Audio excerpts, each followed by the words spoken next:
Welcome YouTube to Nothing in Particular. Today we are going to do a Volkswagen MK5, also known as A5 or anything between 05 to 2010 in the States.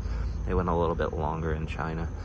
So this is a common problem on these, and if you're viewing this, it's probably because of this reason right here. Some lovely rust, and it's like, why could this possibly happen? And they were like, well, let's put a foam piece in there that retains water and rusts it out. I don't know why the driver's side in particular is the one that's usually the issue, but my passenger side's fine. It also gets rusty down in here, and I'll show you why here a little bit later. So we got our lovely spray can done by yours truly. So we're going to start off with some tools. Number one thing you'll want to make sure that you got is your lug nut, lock nut here. So it obviously is going to make your life a whole lot easier when you take off the wheel. And then make sure that you get some safety, even if you've done this a million times. It's just like, it's dangerous every time. So we've got our T25 right here. We've got a T30 right here. We got a 13/32 right there. We also have a 7mm, which I have out in my bags. We got a Phillips head screwdriver, and then we just got the stuff to take off of your wheel, so it just gives you a lot more room. A lot of the other videos I saw were super helpful, but it was kind of dark and it was close quarters, so I thought I'd take it off and show you kind of an exploited view. That way you can make sense of where they're at and why they're there. So we're going to start first with this wheel well. So these are going to be your T25s to start, and then there's going to be one Phillips head screwdriver over here. So T25, we got one up top here as well. We've got one here, one bolts to the bumper. You could have taken off the whole thing. There's some back there and back there, but I like to keep as much intact as possible. From there, you're gonna go over here, and we don't need to take off the whole bumper, but we need a little bit of slack so that we can get to a couple of them. So we're gonna start with our two bolts up here. Those are gonna be T25s, I believe it was. That's going to remove your grill. It's the one it's all silver. It has a license plate up front here.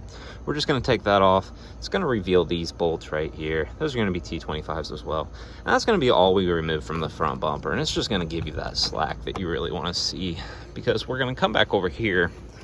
We're going to pull back this wheel well.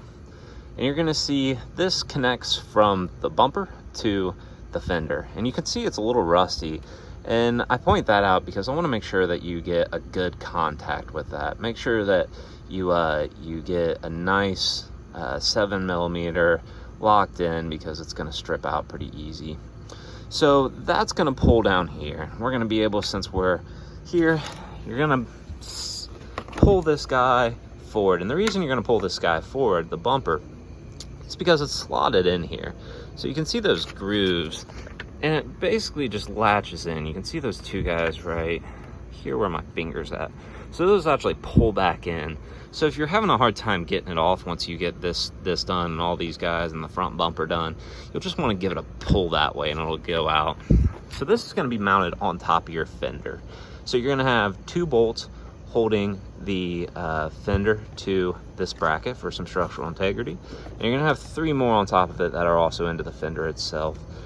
These were T25s, the three right here, right here, right here, as well as those guys right there. So once you have that off, you're going to need to save this, because this one goes on the other one.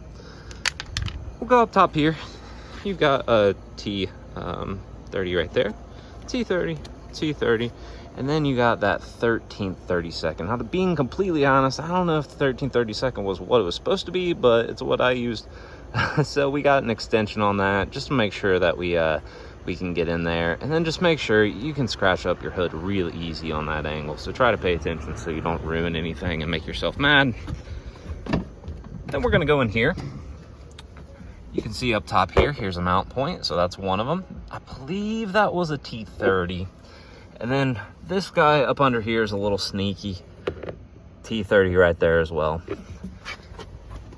So now we're going to get into a little bit of tight quarters. We're going to pull this guy back. Once we're in here, we're going to see these two. And By see, I mean you're gonna see it below all that stuff, and that's exactly why we've got so much rust on our rocker panels. It just collects in there. So if you're having issues even just with that, make sure that you clean it out nice and good. So you're gonna need a pick for these two guys right here. They're both T30s, but they're gonna be packed with just crap. So make sure that you got some good contact, because they can get rusty down here, just as you can see, and that can strip your bolts out and make your life pretty hard pretty quick. So we got those two right there. And then the last piece that we're gonna see is this guy. So honestly, I don't remember how it was mounted in there. I think it was, I guess it was something like this. And it was the last piece that was holding in the fender. And it had a bolt right here, and then it had an additional bolt. Gosh, I don't even see it. It's pretty evident. It's a little higher up. So that's gonna give you access to pull off the fender completely. So once you've done that, you can make sure that you got your other one prepped and primed well, and then you can just reverse order from the steps. So I hope that was useful. Give it a like.